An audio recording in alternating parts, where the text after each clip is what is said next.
Hello friends, welcome back guys. तो आज हम लोग डीएवी क्लास 6 संस्कृत का पंचमा पाठ जले अपि वसंती जीवा का प्रश्न उत्तर यानी कि अभ्यास कार्य करने वाले हैं। पूरा अभ्यास कार्य करने वाले हैं। तो चलिए स्टार्ट करते हैं वीडियो को। Let's start.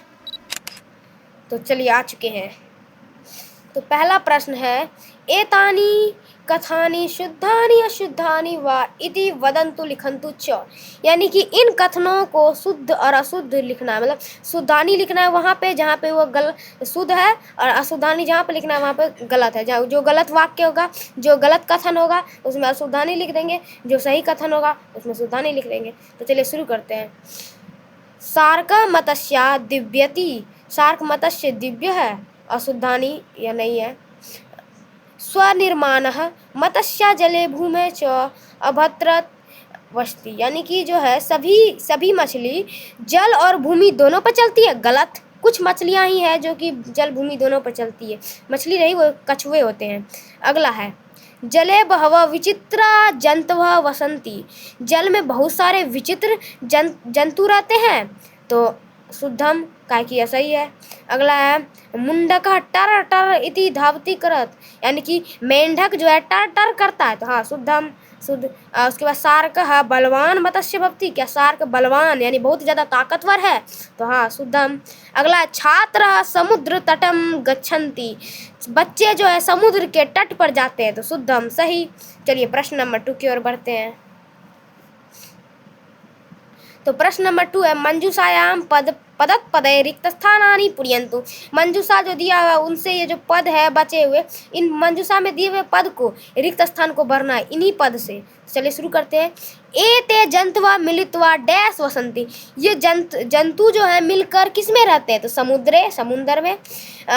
तत्र एक डैश दिव्यति। वहाँ पे एक क्या रहती है, मत्स्या यानी कि मछली। अयम सार्क डैश अपि खादति। कुछ सार्क जो है किसको भी खाते हैं, मानव यानी मानवान यानी कि मानव को भी। उसके बाद मुंडकः मंडूकः तू जले भूमे चो अभ्यत्र बसती। मेढक जो होते हैं वो जल और भूमि दोनों पे चलते हैं। आगे, स्वनिर्माणः मत्स्या सर्वदृश्यम भवति। बहुत सारे मछली एक जैसा ही दिखते हैं। ठीक है, तो अगले प्रश्न की ओर बढ़ते हैं, प्रश्न संख्या 3 की ओर। हाँ, तो अब प्रश्न संख्या 3 कहता है, उचित पर्याय वचम चित्वा लिखन्तु। यानी कि पर्याय पद, यानी कि ये जो है इसके जैसा ही सेम, मतलब जंतु और जीव दोनों का अर्थ एक ही होता है, बस वर्ड अलग अलग है। तो इसी तरह के जंतु का क्या पर्यायवाची होगा वो लिखना होता है, ये पद से देख के। ठीक है, जंतु का क्या हो जाएगा, जीवः। समुद्र का क्या होगा, सागर। मत्स्या क्या होगा, मीना। मानवा का क्या होगा, मनुष्य। हर्षिता का क्या होगा, प्रसन्न। तो चलिए अगले प्रश्न की ओर बढ़ते हैं। तो प्रश्न संख्या 4 आ चुका है। एतेषां प्रश्नानां उत्तराणि एक पदेन वदन्तु लिखन्तु च। एक पद में देना है आंसर, एक वर्ड में। ठीक है, मानवान का खादन्ति। मानव को कौन खाता है, सार्कः मत्स्या यानी सार्क मछली मानव को खाता है। हर्षिता छात्रा कुत्र गच्छन्ति। खुश होकर छात्र कहाँ गए, समुद्र तटम, समुद्र के तट पर। कहा जले भूमे जो अभद्र वसंती। कौन जल और भूमि दोनों पर रहता है, कच्छप यानी कछुआ।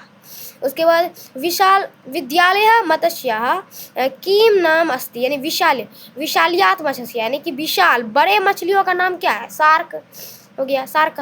समुद्रस्य जंतवः कथम वसन्ति। समुद्र के जंतु जो कैसे रहते हैं, तो मिलित्वा यानी मिलकर रहते हैं। चलिए प्रश्न नंबर 5 की ओर बढ़ते हैं। हाँ, तो प्रश्न संख्या 5 है, एतेषां प्रश्नानां उत्तराणि पूर्ववाक्येन वदन्तु लिखन्तु च। इन प्रश्नों को पूर्व वाक्य में यानी पूर्व वाक्य में बोलकर लिखना है। ठीक है, तो प्रश्न संख्या 1 है, जले कीदृशा जंतवः वसन्ति। जल में कैसे जंतु रहते हैं, तो जले बहवः विचित्रा जंतु अस्ति। जल में बहुत से विचित्र जंतु रहते हैं। उसके बाद, समुद्रस्य जले कः दिव्यति। समुद्र के जल में कौन दिव्य चीज क्या रहती है, समुद्रस्य जले एक स्वर्णीय मत्स्य दिव्यति। एक बहुत ही स्वर्ण यानी सोने के प्रकार का मछली दिव्य है, समुद्र के अंदर जो चैप्टर में आप लोगों ने पढ़ा होगा। तो प्रश्न संख्या 3 की ओर चलते हैं। सार्कः इति मत्स्या किम किम खाती। सार्क मछली जो है किसको किसको खाता है। सार्का इति मत्स्या लघु मत्स्यन मानवान च खादती, यानी कि सार्क मछली जो है छोटे छोटे मछली और मनुष्य दोनों को खा लेते हैं। उसके बाद अगला है जले मिलित्वा के वसंती। जल में मिलकर कौन रहते हैं। जले बहवः विचित्रा जंतुआ मिलित्वा वसंती, यानी कि जल में जो है बहुत सारे विचित्र जंतु मिलकर रहते हैं। अगला है 5 मंडूकः कुत्र वसंती। मेढक जो वो कहाँ रहते हैं। मंडूकः जले भूमौ च अभयत्र वसति, यानी कि मेंढक जो है जल और भूमि दोनों जगह पे रहते हैं। अब अगला है 6 नंबर प्रश्न।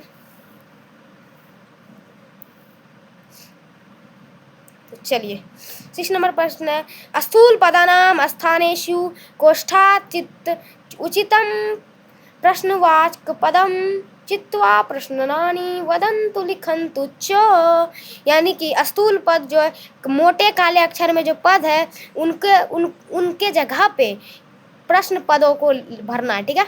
अगला छात्राः समुद्र तटम गच्छन्ति। छात्र जो है समुद्र के तट पे गए, तो कुत्र यानी छात्राः कुत्र गच्छन्ति, यानी छात्र कहाँ गए। अयम मंडूकः अस्ति, मैं मंडूका हूँ। अयम का अस्ति, मैं कौन हूँ। एका मत्स्य जलस्य ऊपरी आगच्छति, एक मछली जल के ऊपर आ जाता है। एका मत्स्य कस्य ऊपरी आ जाती, क्योंकि यह षष्ठी में बन रहा है जलस्य कस्य। सार्कः लघु मत्स्यान खादन्ति। सार्क जो छोटे मछलियों को खाता है। सार्का कान खादति, सार्क किसको खाता है। समुद्रे बहवः जंतवः वसन्ति, समुद्र में बहुत सारे जंतु रहते हैं। तो समुद्रे बहवः के वसन्ति, यानी समुद्र में बहुत सारे कौन रहते हैं। हाँ, तो इसी प्रकार से मैंने आपको प्रश्न 6 तक का सारा प्रश्न करा दिया। तो गाइस मैंने आपको इस वीडियो में DAV क्लास 6 संस्कृत पंचमा पाठा जले अपि वसंती जीवा का पूरा अभ्यास कार्य करा दिया है। तो आई होप आपको वीडियो अच्छा लगा तो लाइक सब्सक्राइब जरूर कर दें। और आपको अगर हमारी वीडियोज पसंद आ रही है तो हमारे जो है कमेंट में बताइए कैसा लगा आपको वीडियो। और अगले पार्ट का जो प्रश्न उत्तर है वो भी अगले सप्ताह आ जाएगा, ठीक है। Thank you. पिछले पार्ट का प्रश्न उत्तर देखने के लिए लेफ्ट साइड क्लिक कीजिए और इसी सब्जेक्ट के क्वेश्चन पेपर देखने के लिए राइट साइड क्लिक कीजिए।